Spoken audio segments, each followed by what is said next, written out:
You ask Tiger to solve. This deals with linear equations with one unknown. The final result is x equals -1/2. Let's solve it step by step. Simplify the expression.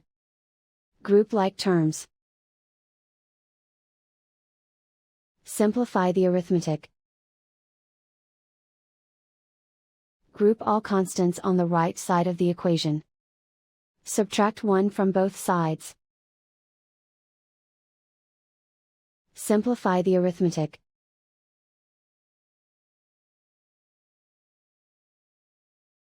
Isolate the x. Divide both sides by 2. Simplify the fraction.